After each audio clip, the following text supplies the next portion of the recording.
Okay, we are back and there are two events going on, Toy Box Terror and Candy Party. I do not believe this is a major event, as I believe this is a smaller event. So I'm just gonna see what this is. If it's not of any importance, we're gonna go for Toy Box Terror. Just like the one I was playing, what is the Observer chapter, which turned out to be just combat. Let's see what this is.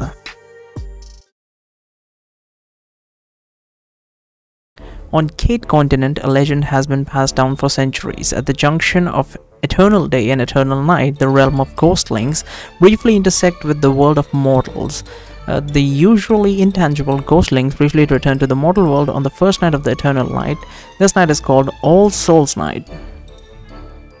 On All Souls Night, to console departed loved ones and the unremembered ghosts, the residents of Kate Continent prepare a variety of candy and desserts for the ghostlings, for this is their only chance to taste these delicacies. Tonight, a few gluttonous children in Candy Town have stolen all the candy presented by the townspeople. Little do these children know what kind of disaster their actions have brought upon Candy Town. That looks cool as hell. What the fuck? Holy shit, this looks like such an old school, you know, those games where they're like early on they were like figuring out how 3D structures would function, and this looks amazing. Etty is a S-class sinner. I do not have her, by the way. As such, the three ghostlings who have arrived here, and that's us, find out that Candy Town hasn't prepared any candy. This enrages the three ghostlings, who decide to teach them a lesson tonight. After a serious discussion, the ghostlings decide to enter the town, occupy their factories, and produce their own candy. And now here's the thing. I don't get why the music is so fucking, like, hyper. But yeah. I've even lowered the volume. Is this what you call Candy Party? Sure sounds kind of willful if you ask me. But I'm afraid our good-hearted chief won't accept this kind of behavior. Where you are with the chief? No, by the way, I just wanted to say one more thing before we move on. As it turns out, what is it called? The events, the reason why I'm so fucking confused in the events sometimes when they talk about like black rings and BR this or that, is it as it turns out there are requirements for the, requirements to unlock an event. So you have to progress the main story to a certain extent to get an event. I did the main story on my own because I was like, let's just do the combat and I'll just skip the dialogue options, and I'll get through these on my own, and then later on I will record them. And then I won't have to do the combat while I'm recording. But then I didn't do the main world's recording. I only have done chapter 1 as far as I can remember, and so that's a bit of an issue, but I'm gonna have to do all the chapters, otherwise the events will keep making no sense. As reruns are also about to start. One rerun has already happened, the Bubbly Dream, which I've probably uploaded at this point. But yeah, I'm gonna have to record the main story sooner than later. But I'm afraid a good-hearted chief won't accept this kind of behavior. Why are they connected to the chief exactly? I mean, they're from the not the mortal world. So how does chief even connect to them? If that's the rule of the game, I will comply, but I do hope that no one gets hurt or suffer losses in the end. Oh, that's us. Cool. You can tell reality from game. Now you have only one goal: to win the game as soon as you can and let Letty and Mess go to sleep. I do have Mess. In the real world outside of Eddie's powers, it's almost midnight, and these two troublemakers almost start a fight in the recreation room because Eddie tampered with the game rules. Now wanted to wake the others, especially the rowdy ones. You'll only escalate the chaos. You agree to join them for the last game. If you win, they'll go to bed. Be patient, I haven't finished explaining the rules yet.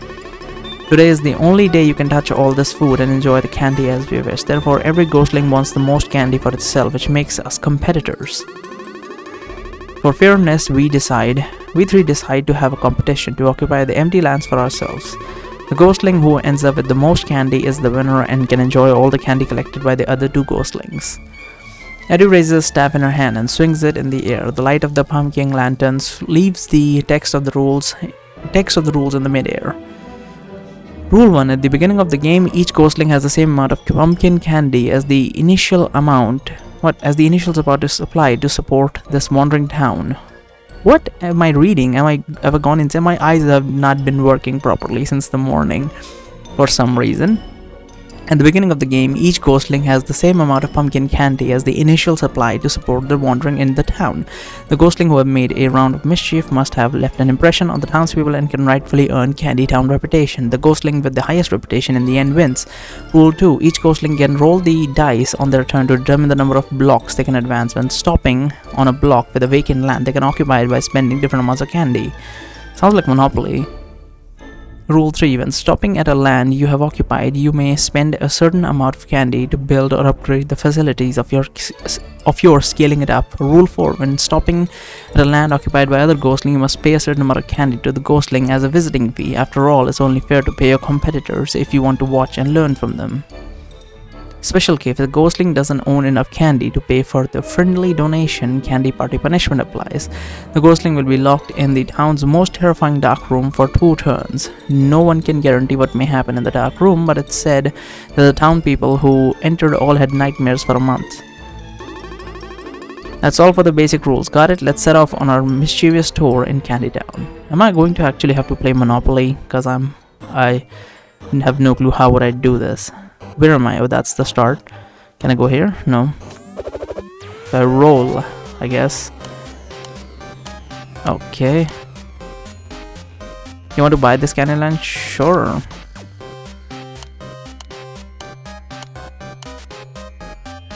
Ah, I get money. Do I? Yeah, I did get money, okay. 3. Sure. I have no idea which properties are good and which properties are bad, so I'll just occupy as much as I can. Sure. Oh, come on. Ah, I thought she was gonna land on my shit. Hopefully I don't land on her shit, because otherwise that would be pain. Oh, I got some money more. Some more money. Oh shit. 1, 2, 3, yeah. I'm gonna have to pay. Unfortunate. Damn, she's ahead of me all the fucking way. Attention, a ghostling has triggered energy field change. Energy field. We can wander in the mortal world thanks to the alteration of the sun and moon's energy. In fact, we control our senses by sensing the strength of the energy field. If I click this, oh, it just goes to blank screen. Fucking hell. I wanted to get a thumbnail, but this is fine as well, I suppose. A change in the energy field in this area also affects our sense of direction. Now the ghostling who pass by later will take a different fork. Okay. In plain terms, it means that stopping on the grid alters the route for the next player. You're spoiling the mood. This zombie ghostling. Alright, got it. Let's continue. So which way are we going to go? Okay, another land. Sure, I'll buy it. Can I skip their turn?